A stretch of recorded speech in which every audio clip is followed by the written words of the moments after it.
Yes, yes, yes, yes, yes, yes, yes, yes. Yes, this is Intercontinental Sport TV. I swear down, we are getting ready for the World Cup. Officially, the World Cup is getting closer and closer and closer. Yes.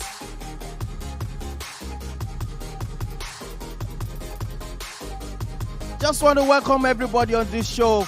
It's Friday. So let's do some review.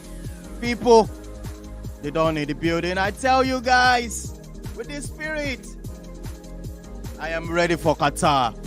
Even though Nigeria is not, won't be there, I don't care.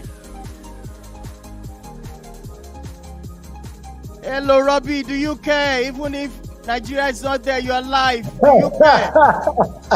Let me say in this case, will I say I care or will I say I don't care? I really don't know what side of the divide I am on. But right. I think I really not care much. Why do I not care? Because when Nigeria actually go to tournaments like this, Nigerians do two very, very funny things, which is one, Nigerians, it is during the World Cup or major tournaments that Nigerians go to the market to buy a lot of calculators to start calculating permutations, left, right, and center. Okay, if this country scores 2 goals and Nigeria scores 1 goal, 3 minus 2 is equal to this, and so on and so forth. Then another thing is that period is when most Nigerians are very, very religious. You have people going to church and start praying left, right, and center, as if other countries who are there are not also praying. But let's get the show started, because in the course of the week, we saw the EFL Cup. And let me start with the small boys before I go to the big boys. And the small boys, no other than Chelsea and Arsenal. We saw what happened. Manchester City are piling more woes on Chelsea. And of course, I'm so sure a lot of Chelsea fans right now are on the revolting. Let me say they are revolting right now. Suddenly, Graham Potter is not the man to take them to the promised land. And of course, Todd Bowling has made a mistake in employing him. But let's leave that aside, because, you could forgive them because they went up against Manchester City. And you trust Manchester City, they take this kind of competition seriously. Moving on to Liverpool. Before I even start with Liverpool, let's start with Arsenal. That boogie team continues to practically add to their very, very, very, very wonderful heart of achievement. That is Brighton and Hove Albion. Arsenal actually went to report the case to the police station, and of course, Brighton and Hove knocked them for 3 beautiful goals, and that was how Arsenal ended their sojourn in that particular tournament. Yes, Arsenal fans will come for me and they'll tell you, well, it's not so important. We are more focused on the EPL. No problem. I agree. Sorry, I think this one, Brighton and Hove Albion has got that win over Arsenal. And let me move to the big boys. In the winners' corner, you have Liverpool. Of course, you have Manchester City. And last but not the least, the ever-present, ever-beautiful, ever-hardworking Manchester United. Yes, last week, Mikel Arteta came to England and he was burying his seat at Eric Ten Hag. Yes, 3 valuable points were lost, but Eric Ten Hag came back with a statement. And right now, if you look at it on the scoreboard, Unai Emery won, and of course, ETH won. But on goal difference, Manchester United has a +1 goal difference if you actually put the aggregate of the goals together in these 2 fixtures. And finally, before I hand over the mic to you, England has announced his World Cup squad, and of course, a lot of suspect inclusion in that team. I cannot wrap my head on how someone like Fikayo Tomori did not make that list. I swear. Tammy Abraham did not make that list. Jordan Sancho, if he made the list, I practically would have, I don't know, maybe I would have protested here from Nigeria. But Ivan Toney also did not make that list. And guess what? You have the likes of Eric Dyer in that team. And of course, the Manchester United man, that man talking about Harry Maguire, made the list. And you begin to scratch your head, what is going on with the English national team? Well, as it is, I will not be supporting them at the World Cup, and hopefully, let's see if they will be able to shock us. On that note, I hand over the mic to you, Don. Thank you so much for having me this evening. All right, you're welcome.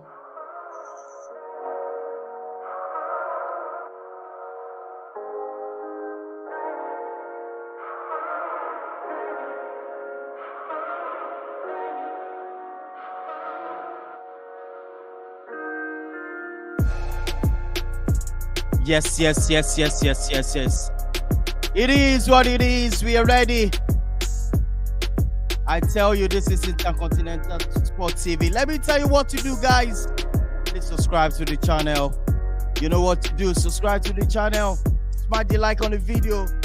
And also share this video. We are ready at this corner. Talking about the World Cup around the corner. We are ready on this channel. But before the World Cup, there's still some games to be played. I tell you guys.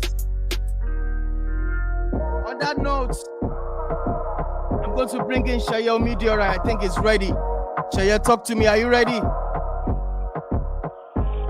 Yeah, we're done.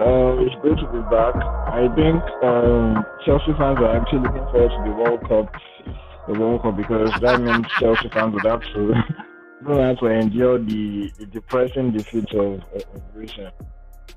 Well. I tell you, I want we to are welcome. wishing for the World to start, please. Let's end flexible already. All right, you're welcome, Shayo Meteora. One love, people. Yes, this is Intercontinental Sport TV. I am ready. I am so excited. The World Cup is around the corner. I want this EPL to stop. They should stop playing. They should stop this. But it is what it is. Welcome, everybody, once again. Robbie, you're welcome. Once again, thanks for the intro. And also, we want to get straight into today's topic. We are looking at the EPL, the Game 16, and also the World Cup Qatar 2022 updates. We'll be telling you what we have in stock on this channel. So let's start like this. There's going to be match this weekend. That will be the last match, if I'm not mistaken. Am I right, Shaya? This is the last. I think this is the last fixtures for before the World Cup. This is the last. These are the last. Yeah, these are the last fixtures before the World Cup starts. Yes. Yeah. So let's talk about this fixtures quick one, because we still have some things we need to discuss on this channel. Man City Brentford. That will be the first game. It's going to be early kickoff on Saturday. Man City really grinding the results. You know, this guy coming back from injury. I don't want to mention his name because I'm a Manchester United fan. I'm not supposed to be calling his name. So, what do you think, Shayo Meteora, with this game, Man City, Brentford? What do you think about this game, Man City, Brentford? I actually. Yeah, I think Brentford are there for the taking. Having Erling Haaland back obviously adds to Man City's threat up front. We also the impact he made off the bench against Fulham last weekend, where I was actually surprised that even though Man City had a red card, they still controlled possession. They still controlled the game. Barely gave Fulham a sniff. Fulham, even in their attempts to play on the counter attack, they couldn't just string those passes together. Man City were able to block the passing lanes. They were able to block the counter attack. So, of course, Brentford, they on paper, they are meant to pose a threat, and they welcome back Ivan Toney from suspension. So that obviously adds to the threat they possess. But the only issue with Brentford is that this season so far, they are winless on their travels. Of course, they came so close last weekend against Nottingham Forest, where they led until the 95th or 96th minute before the tricky Trace got that late equalizer to make it end 2-2. So they are still winless on their travels. They've played 7 games already on their away from home. They've lost 3 of those. They've picked up 4 points. So and they tend to let in too many goals on their travels. So I think they conceded 5 goals against Newcastle a few weeks back. Also let in 4 goals at Aston Villa 2 weeks ago. So they seem to have a knack of conceding several goals on their travels. So I think that's something that Man City will be able to relish, and I guess Man City will also want to end on the eye before the World Cup break. So this one I'm backing Man City to pick up maximum points. All right. Let's move on to the next fixtures, where we are looking at Everton, Bournemouth. Everton will be traveling to Bournemouth. And Shayo Meteora, still with you. What do you think about the game? The viewers want to hear your opinion about this game. Bournemouth welcoming Everton. Shaya, are you still there? I think I lost Sheye there. Sheye, can you hear me? I think I lost him. Moving on to Liverpool, Southampton. Robbie, what's it like about this game? I mean, Liverpool welcoming Southampton. I think it's going to be, well, right now, I would have said it would have been an easy game for Liverpool. But there's something about Southampton. Yes, I can. Okay, Sheye is back. Sheye is back. Oh, Sheye, can you hear me? I was talking about Bournemouth welcoming Everton. Do you want to say something about the game? Can you hear me? Yeah, I can hear you. I can hear you. Yeah, I can hear you. Oh, maybe it's the network there. Is it raining in Nigeria? Oh, okay. Well, for Bournemouth Everton, I think we No, go ahead. No, I can hear you. Can you hear me? Yes, I can hear you. Go ahead. Okay, I said for Bournemouth Everton, I think the issue that I've seen with Bournemouth lately is the fact that I haven't had that manager bounce under Gary O'Neill. A few weeks back, they seem to have lost their ability to get results of late. And in the last two matches, they've actually lost 2-goal leads. They lost against Tottenham 3-2, haven't led 2-0. And then in last week's 4-3 defeat at Leeds, they led 3-1, but they threw that game away to lose 4-3. So they seem to have a soft underbelly, and that's something they have to work on going forward. For Everton and Lampard, I personally don't rate Lampard's work. I feel he's still yet to find the balance in between attacking and defending.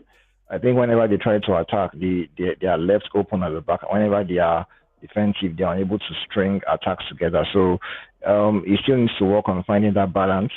And they had a pretty good spell a few weeks back where they were getting results, where they picked up some wins, but it seems that has also disappeared of late. They are winners they've only won one game in their last 5. They've lost 3 in those.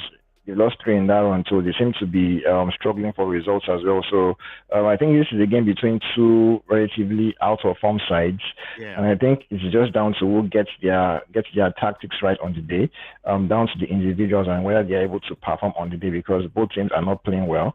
Although Everton still seem to be, they seem to have more match winners than Bournemouth. So that might just edge it for the trophies at the United Stadium tomorrow. All right, thank you. Moving on to Liverpool, Southampton. Robbie, are you still there? Please talk to me about this game. What's your submission? Yes, I am right here with you. Just like I was saying, that Southampton has this knack to turn up when you least expect. Yes, results have not been going their way in the past couple of weeks, and of course, last week when they lost that particular tie, it resulted against Newcastle. It resulted in the sacking of their manager. Sacking of the manager, yeah. Yes. So right now the team is in what you call 6s and 7s right now. Everybody is just trying to see how much clarity can come back to that team. But you don't know. It's a game of football. When you think that a team is there for the taking, surprisingly, teams might just go, might not just gel. For the team that is supposed to seize the initiative, in this case Liverpool. But I don't think anyone can rule Liverpool out. Liverpool are doing all they can to add points to what they have on the board right now. Every point is precious to Liverpool, and of course we all know that Liverpool did not start the season very well. So right now, on paper, they should have the advantage against Southampton. But tomorrow it might be a different kettle of fish when both teams actually take to the field. Yes, absolutely. That will take us to Nottingham Forest, Crystal Palace. Robbie, can you still fight with this? For Nottingham Forest, Crystal Palace, as it is, Nottingham Forest, they are more or less what we call in Nigeria money misroad.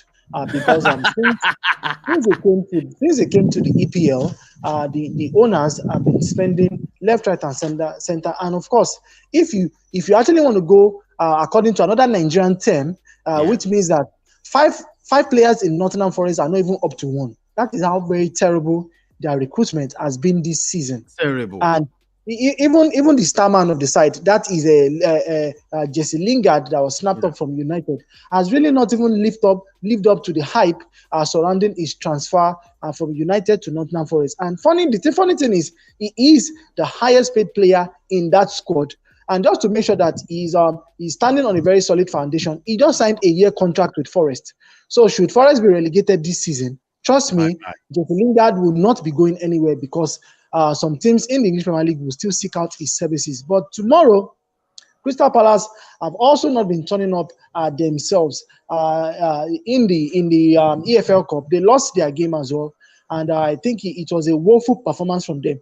Their game went to penalties against Newcastle, and you needed to see the kind of penalties that were played by supposed professional players who are paid huge thousands of dollars, pounds, euros to wear the colors of the club and, of course, bring 3 points to the cause of the club in whatever tournament they played. They were playing penalties like kindergarten, and of course, Newcastle were there to punish them for it. But this is the English Premier League, and right now I will not be throwing my weight behind any of these two teams. Who knows? The team that wants it more tomorrow will definitely go out for all 3 points. So it could even end up in a draw, or either teams will be able to get the win tomorrow.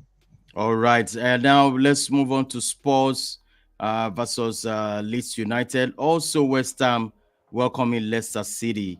Shaye, over to you with these two games: Spurs versus Leeds United first, and West Ham versus Leicester City. Well, for Spurs, I think the major issue is just will they start the game strongly, because we've seen how they have played recently in the last couple of months, or in fact since the season started, where they tend to start games really slowly, and then it seems like maybe at halftime, Conte just says something to them, or he changes his approach. It gets them playing forward quicker, it gets them pressing higher up the pitch, and it gets his players making fewer mistakes, and they seem to raise their game. We saw them against Liverpool last weekend as well. Even though I feel compared to other games, I think they still played pretty decently in that first half. But obviously, after halftime, there was a barrage of shots at Liverpool's goal. In my opinion, he deserved at least a draw in that game based on that second half performance. And then they welcome back Kulusevski, which is a huge one for them, because they obviously lacked his ability to play in that right half space, his ability to link the midfield and the attack. He has after Hurricane is arguably Spurs' most creative player. Yeah. So having him back against Liverpool was really good. And I mean, it only took less than 2 minutes after he was introduced to assist Kane's goal. So he offers that creativity, he offers that X factor. And given how currently Son is injured and he had largely been off form so far this season, Kulusevski has actually been one of their go-to guys after Hurricane. So I think having him against Leeds will be huge for them. And going to Leeds, it was quite surprising how they were able to roll back from 3-1 down against Bournemouth last week to win 4-3. I think Jesse Marsch made some pretty good changes. I think his subs had a very good impact on proceedings. He brought on this Italy international Willy Gnonto, and he made a really telling impact. Was able to give the assist for the deciding goal for Somerville, who scored the winning goal in successive games, having netted the winner at Anfield the previous week. So Leeds seem to have the ability to play well against the big teams, because we saw them beat Chelsea earlier this season 3-0 at Elland Road. We saw them give Arsenal a tough time, even though they lost that game 1-0. But we saw them go to Anfield and got that really impressive 2-1 win. So against Spurs, I feel this might be a tricky one, because if Spurs don't start early or they don't start too well, I think this might be a game where Leeds can get the first goal, and then the reaction from the fans will actually have an impact on how Spurs react, because we've seen the fans on occasions in recent weeks actually get a bit touchy. They've booed at times at halftime of Spurs' recent home games. We saw them get really angry against Newcastle, where they lost 2-1. So it seems there's just a somewhat weird relationship between the Spurs fans and the Tottenham players right now. So it's up to Spurs to start well, because if they don't, Leeds have the quality to actually pick them up or pick them apart and score some stunning goals at Tottenham Stadium tomorrow. So I feel this one, Spurs really has to be on their A game. Moving on to the West Ham Leicester game. This one is between an inconsistent West Ham side against an improving. I think West Ham are really inconsistent. They started the season poorly. They seem to find some form at some point, but it seems that has now faded out because they've lost their last two. They've lost three of their last four games. Spurs are not. So West Ham are not. I feel they have the quality, but they are not. We can't see the impact of their individuals on the pitch. I feel Moyes has to sort out the issue of having Kamaka and Michael Antonio. I don't think both. I think both can play together, but the issue is if you play both together, you will lose out on Paqueta's creativity in the end. So I think that's something that they have to find solutions to going forward. For Leicester, I've been impressed how their coach has actually changed things around in recent weeks. He has made them a bit more solid defensively. Previously they were tended to have to favor having lots of the ball. But in recent weeks, they've tried to shift possession to their opponent and they've tried to play more on the counter attack. And obviously, I think you can't discount the effect of James Maddison in this side. He has been really imperious of late because he has been scoring goals, assisting goals as well. I think right now, maybe aside from the Man City players and the Arsenal players, I think Maddison is one of the best performing players in the Premier League currently. I think he's doing some top drawer stuff, and if Leicester had to have any form of success in this game, I think Madison will have to play a big part because when he plays really well, they have a big chance of getting a result. Yes. That's a very good one. Don't go away, Shaye, yet. You're going to talk about your game with Newcastle, considering the fact that Newcastle at this moment, they are up there. Let me put it that way. How are you going to approach this game? I mean, considering the fact Chelsea are battling with fitness, injury players, and the style of play. Are you confident going to this game, traveling to Newcastle? Shaye? Well, am I confident? The short answer is no.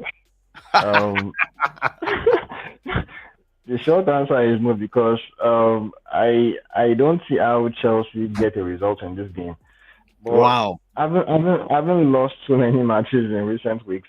Chelsea have not won since they beat Aston Villa, and that was about 4 or 5 games ago. They lost to Arsenal, lost to Brighton, they drew against Man U and drew against Brentford. So they are winners in 4 matches actually. If you add the EFL Cup defeat at Man City, they have not won in 5 domestic matches. So this one is a tough one because Newcastle very tough one. They are really good. They've been playing really, really well so far this season. I feel outside, in fact, they are third. So I was about saying after Man City and Arsenal, they are the third best side, but they're actually third. So I think that reflects how well they are doing. They've only lost once this season, which is the same as Man City and Arsenal. So they are really good. They are scoring goals. Almiron has been in amazing form. Amazing form. He has been scoring some really brilliant goals, and most of the goals have actually been from really crazy positions. He takes those shots from outside the box, and they tend to find their way into the back of the net. So they are on form really. On paper, and it's weird because a year ago when Chelsea traveled to St James's Park, Chelsea won 3-0. It was really convincing. The fans at Newcastle were angry. They were not happy, even though they are just at the takeover. But they still felt Steve Bruce needed to leave the club. So I would say in a year, I think a lot has changed. Newcastle now seems to be, in my opinion, top 4 favorites because they don't play any European competition. So this means they only have to prepare for the weekend. So they don't have any immediate distraction. So trust me, these guys they might be here to stay. So it will take a really huge loss of form or maybe injury. So for them to drop off. But if I were to pick a positive from Chelsea, because it seems that everything has just looked really negative recently, the one positive is just that even though they lost against Man City on Wednesday, the performance was actually improved. I think they showed some elements of what Potter is trying to do. They move the ball at times pretty effectively. And in fact, I feel they had the better chances on the night to our squad. But with Chelsea players, we know they lack the efficiency to actually put chances away. But it was quite telling that the man of the match was actually Man City's goalkeeper Ortega. So that shows that Chelsea were able to get some chances, and that wasn't even Chelsea's first team. Fine, I know the main players came on close to the end of the match, but I feel for the majority of the game, the second string were the guys on the pitch. And even the best player on the pitch for Chelsea was Luis Hall, who is still 18 or 19. He's still a teenager, making his second Chelsea appearance. So he offered some directness from left wing back. So I feel that's the only encouraging sign going into this one, because Chelsea haven't been playing well, but against Man City, even though they fell to a 2-0 defeat, the performance was pretty encouraging. Yes.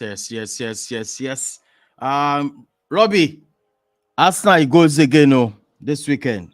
Are you sure they will go conquer Wolves this time around again? I think as it is, the momentum is with Arsenal.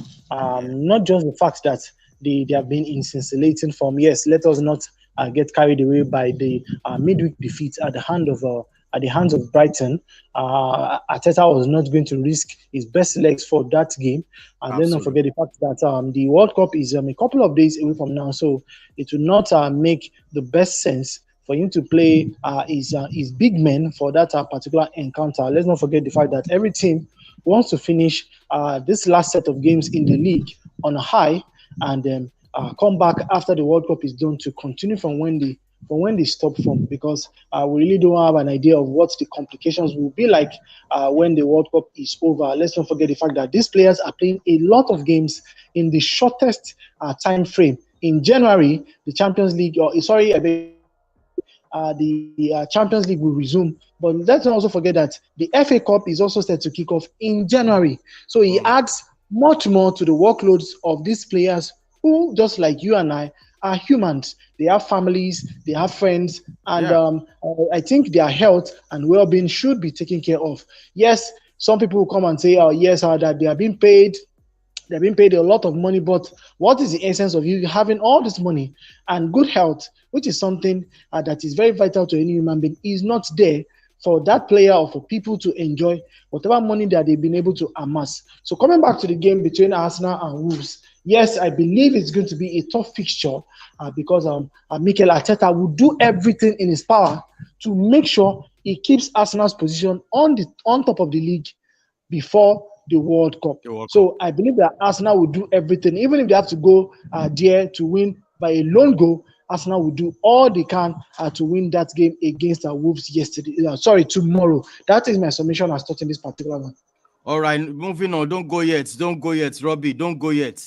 You're going to talk about this game: Brighton, Aston Villa, then Fulham, Manchester United. All right. Okay. Brighton, Aston Villa. I think Brighton is one of the most exciting sides to watch in the Premier League right now.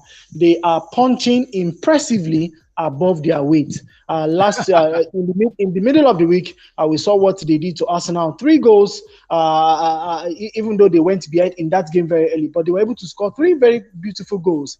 Let us not take anything away from them. They've also dealt with the likes of Chelsea that they hammered for 3, and they even kept. They were able to. They defeated Chelsea as well. They even defeated Manchester United. I think they defeated Chelsea 4-2 in that in their game. They defeated United very early in this season. So they have the numbers of the big 3 right now in the palm of their hands. And everybody thought that with the departure of Graham Potter, that team would have fallen apart. But it seems that they are waxing stronger week in, week out.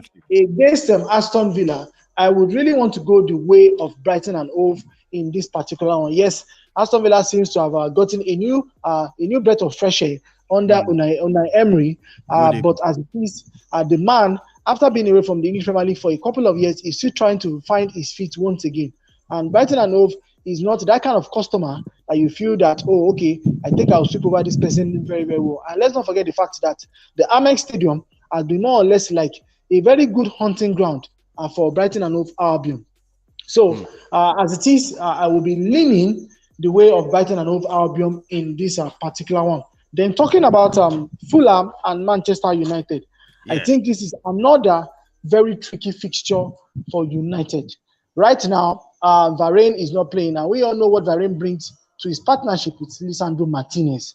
So I hope and I pray that Eric Ten Hag will be able to see the importance of this game. Even if they get a draw, I really don't think it's going to be a good result. But on paper, we all know that Fulham are a very, very tough customer.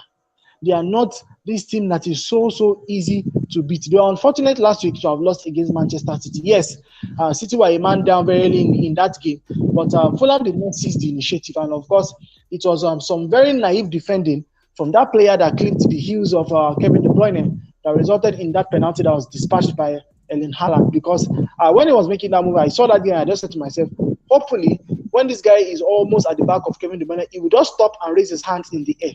But I tell you. As it is, he just ran into the guy and he said, ref, I did not do anything. Because in the world of football, the slightest of touches, so far it is in a very delicate area. The advantage or the benefit of the doubt goes to the attacking player. And it was a very terrible loss for them because they lost that game with 2 more minutes to play in added time. So for Man United Fulham, I think I would rather sit this one out. Should United be able to get the result in this game, I think I'll be happy as a United fan. But I really don't see Fulham giving up those points easily. So it's going to be a very tough game for United. And if they are not careful, once Fulham gets into the lead in that game, United should forget it because Fulham will do all they can to make sure that they bag all 3 points. Yes, that's a very good one. I want to quickly show our viewers the Bundesliga standing. Bayern Munich going to the top of the league before the World Cup. Also, Union Berlin second, Freiburg and Frankfurt on number 4. Where's Dortmund? Dortmund number 6. Wow, that's crazy there. Moving to La Liga, Barcelona on top of the league with 37 points. Real Madrid 35 points. Real Sociedad 26. And Atletico Club, that's Bilbao, that number 4. Let's move quickly to Serie A. Our own person, Osimhen, doing his beats there in Napoli, which they are 38 points. That's 8 points clear of the table. And Lazio followed by Lazio and Milan, AC Milan, Juventus number 4 right now. Inter number 5. That's getting crazy. I think Napoli will be running away with this league. Am I right, Robbie? Well, in football, you can never say never. Let me point your attention back to the English Premier League when at a certain point in the league, Manchester United were 8 points clear of Manchester City. I think that was the 2012 season. And we all know how things ended up in that particular season. United lost to Man City. I think United drew to Wigan. United drew also to Everton. With this guy scoring... Yes, Yakubu Ayegeni. And so that was I can't forget it. And that was how the supposed 8 points buffer disappeared overnight. Straight up. So that is how cruel football can be. When you feel, oh, okay, I think I'm ahead of the pack and nobody can touch me, nobody can come anywhere close to me. A string of very bad results consecutively practically throws the so-called leader back into the fire. And I think it is one of the most painful losses of the EPL title in United's history. Yes, they were able to win their final game of the season, but Manchester United, we all know that. Should I say a turning point in the history of the citizens?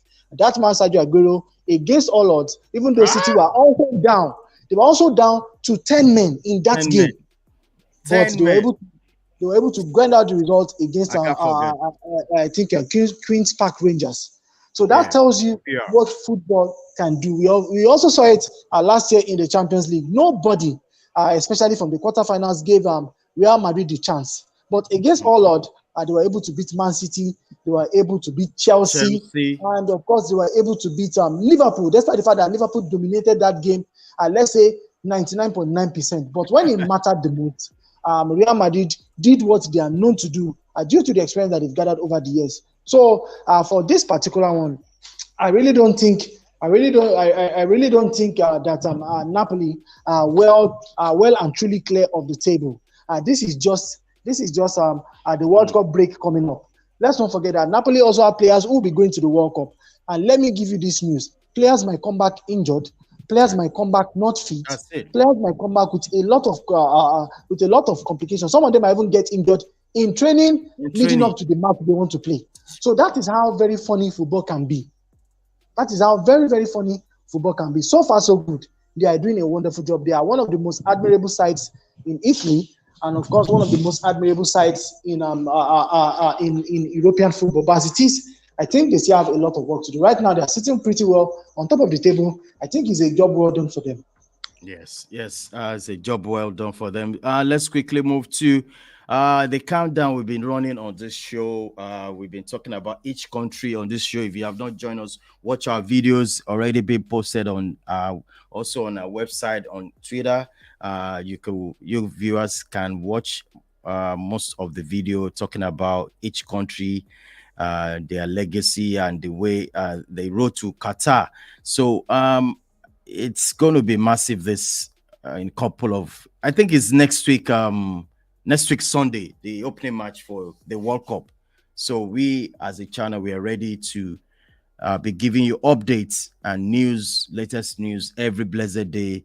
Any news coming up, we're going to reveal it to you viewers. And please subscribe for that, and subscribe, like our video, and also share. So because on this channel we'll be talking about each as it goes on the World Cup. So far so good, and we are ready. And I want to quickly talk about this country, this England team. I'm going to start with you, Sheye. The names are already out. I'm trying to figure out how I can pull up the names. Are you excited with the name that has been running all over social media right now? Is there any names you think, oh, I don't want this name there, oh, we are shocked with these selections by Southgate? Over to you, Sheye. Yeah, well, I think the obvious one, but then I have a contradictory opinion, or a contrasting opinion to what people have been saying. People have said, why is Maguire in the team? But I feel, apart from, or broadly, under Gareth Southgate, he has been a consistent player, so that's why he has been picked. We all know Southgate has issues with picking maybe new or fresh players, which is understandable. Although I wish he had gone bolder for the choice at left back, but I'll get there in a bit. But I feel with the Maguire pick, the fact that Fikayo Tomori, who seems to be the name that has been thrown around, last season he had a pretty storming campaign as AC Milan won Serie A.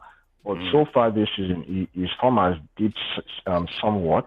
Yeah. But then people have still said that, look, even with his slight dip, he's still playing better than Maguire, who is basically no longer first choice pick for Ten Hag and Man U. But still, I feel the fact that under Southgate, Maguire has been largely consistent, always meant that it was likely to be in the squad.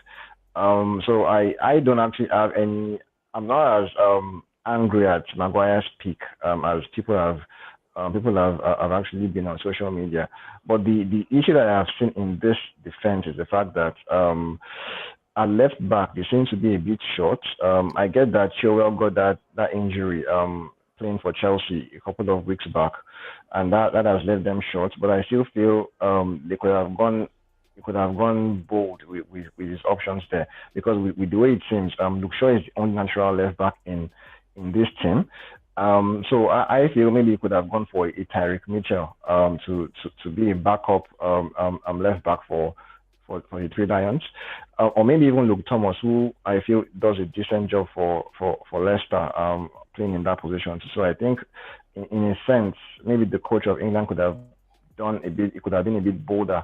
But with the way the squad looks, it seems Kieran Trippier will have to deputize in that position where necessary. So I think it's going to be Luke Shaw being the starter at left back, and maybe Trippier playing there once in a while if they require him to feature there. So I think Trippier is in the squad to be able to play two positions, one at right back and also at left back.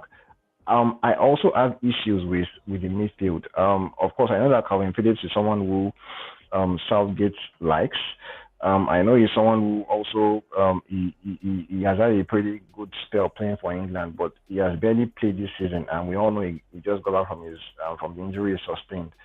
He has played a couple of games, but I don't think I don't think he's fit, or I don't think he has proved his fitness to be in the squad. So I think this will be tricky because in the midfield, I think he's the only one who can play in that position of being the deepest midfielder. So I don't think that's Anderson's best position. I think Rice is better as a box to box as well.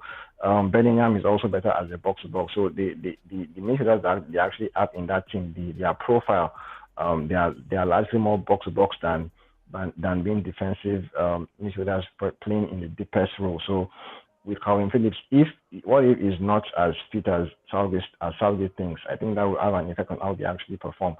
And I have an issue with Anderson being in this team because I feel maybe James Ward-Prowse could have been there in place of Anderson, because I personally feel Anderson has not been playing well this season. He has struggled. He has broadly struggled, and I know Liverpool have also not been. They've not pulled up trees as a team. So I have issues with Anderson being in this squad. I know the English will say he brings experience, but if you look at what someone like Hansi Flick did with his squad, he called up some really young players in that team because they've been playing well. They are currently on form.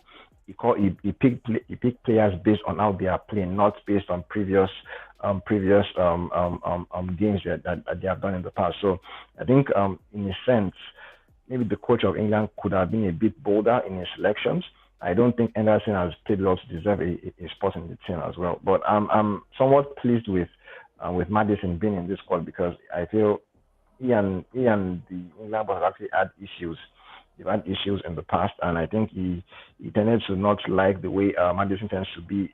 He tends to break out from the team's plan to maybe be a bit more creative and just try to do things on his own. So him being in this squad shows that at least Southgate can be a bit flexible with how he approaches things.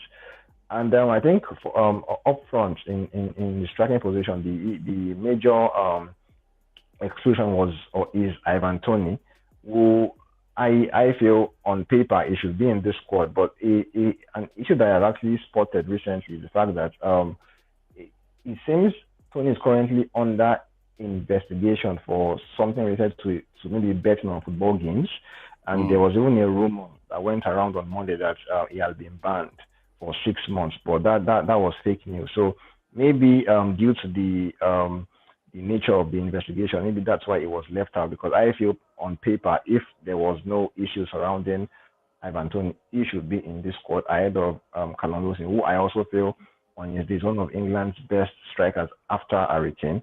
But I feel Ivan Toney is someone who offers a bit more than Wilson. But I just feel the reason why Toney is not in this squad is because of the issues around the whole betting investigation. So I think that's just my summary of the England squad. I'm pleased that Ben White was also called because I think he has been playing very well, playing well for Arsenal. So he deserves his place in the team as well. All right, thank you so much. I want to tell our viewers on this channel, we stand a chance of winning $500.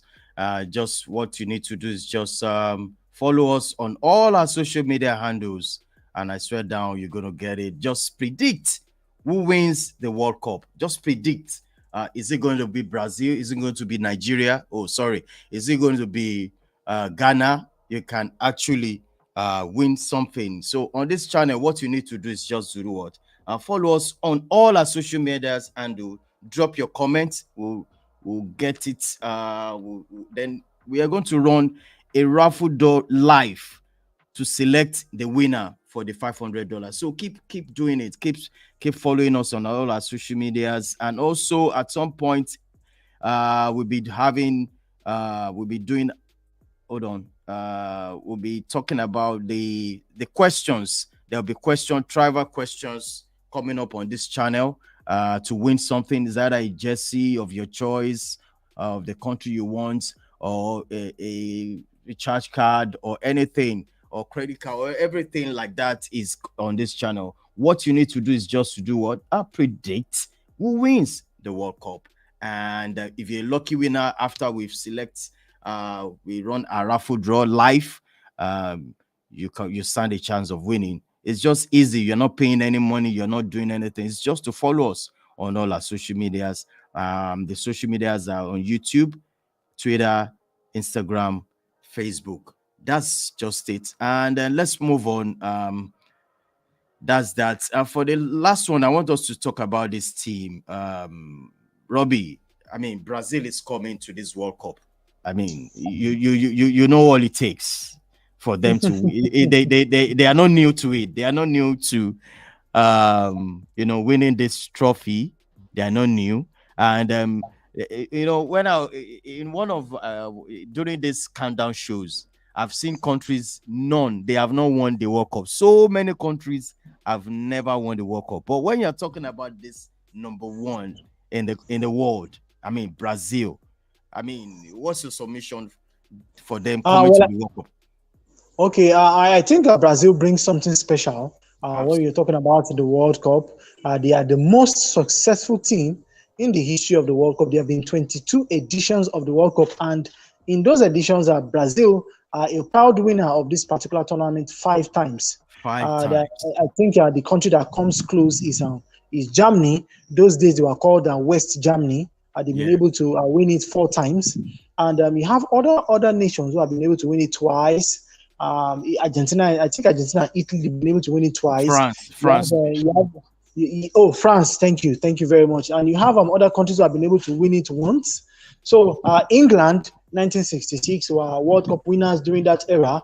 A lot of us are not born during that period. More or less, our fathers, our mothers, were the ones were the ones on the face of the planet and making preparations for us. But coming back to Brazil, I think Brazil brings something exciting to the World Cup. But just like the English will say, that too much hand or too much spoon, too much fork, whichever it is, will spoil the brute. This team has a lot of superstars, players who will turn heads, players who can create magic moments from absolutely nothing.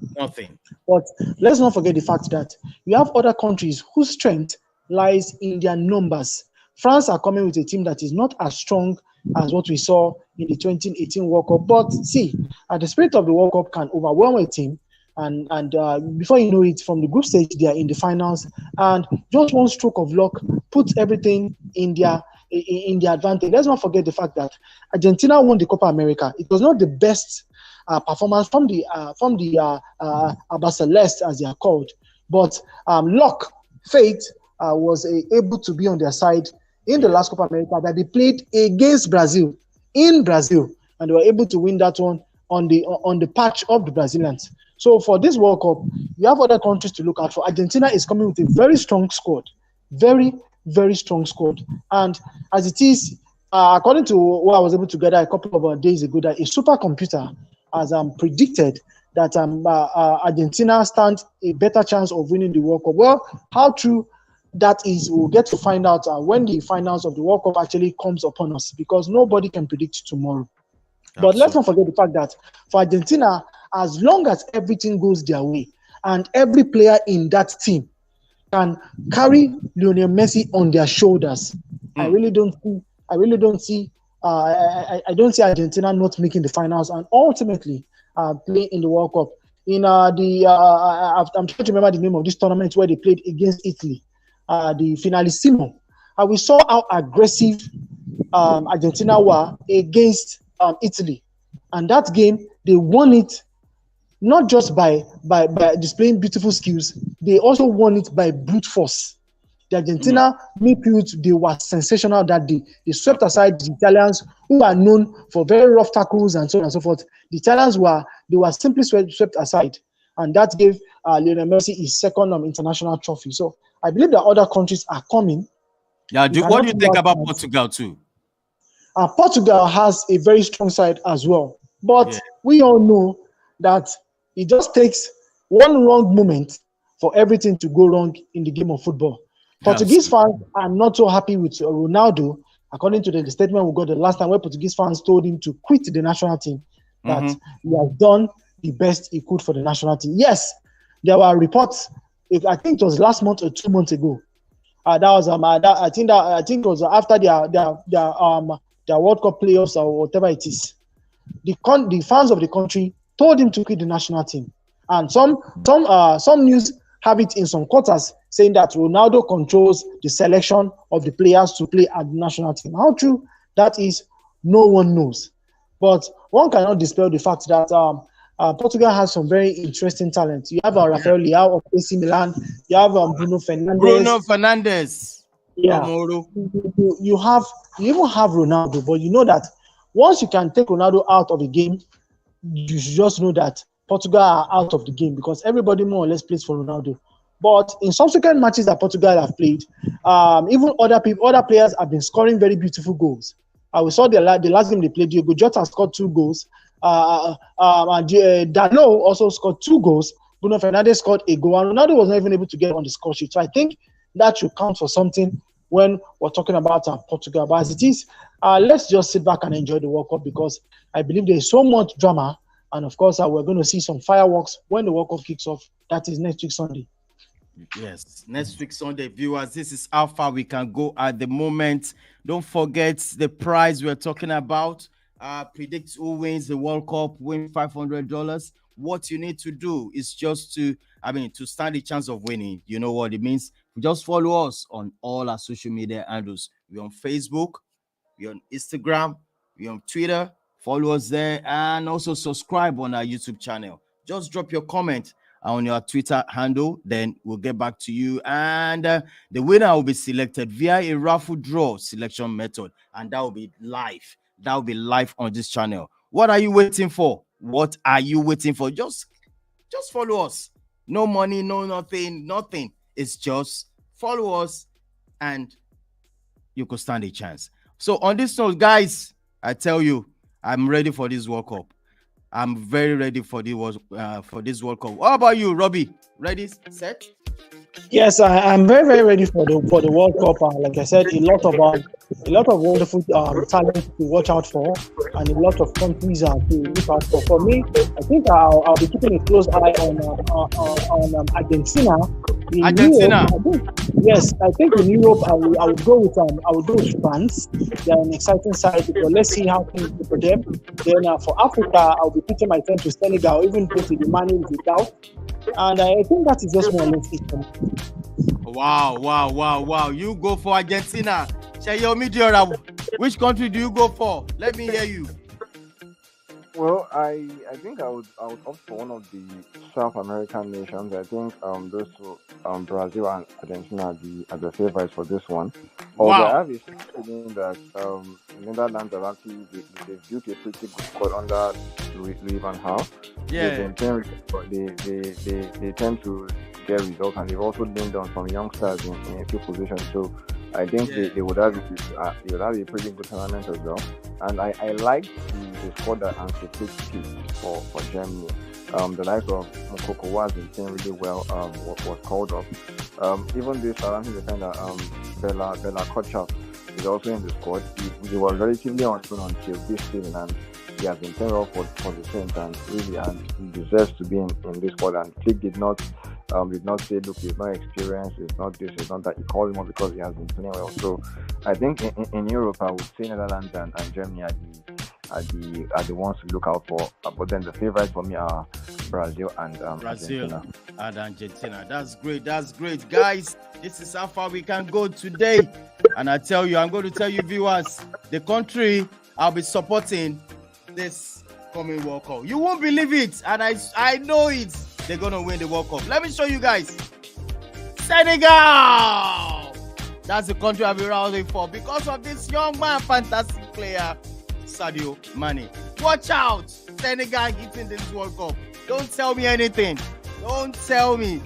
Robbie, are you in the spirit with me? With this? Well, I'm in the spirit with you. Hopefully, let's see what Senegal is able to do. But to my Ghanaian fans, to my Ghanaian friends, I think I'll be going with, I will also be looking out for Ghana. Proper Ghana. So let's see what Ghana brings to the table. Don't shake it. I know we are all rooting for Ghana. We all want Cameroon as well.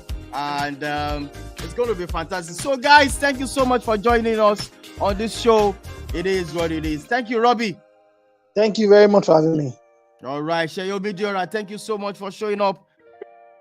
Yeah, anytime done. Anytime. It's always talk football. All right, beautiful. All right, guys, I got to go. This is Ghana. This is also Cameroon. It's going to be massive, this World Cup. Quick one, don't forget, what do you need to do to win this cash prize? Cash prize, $500. What are you waiting for? Tell your friends. What do you need to do? It's just follow us on social medias. We're on YouTube, Facebook, Instagram, Twitter. That's it. Cash. All right, guys. I'm signing out. Bye for now.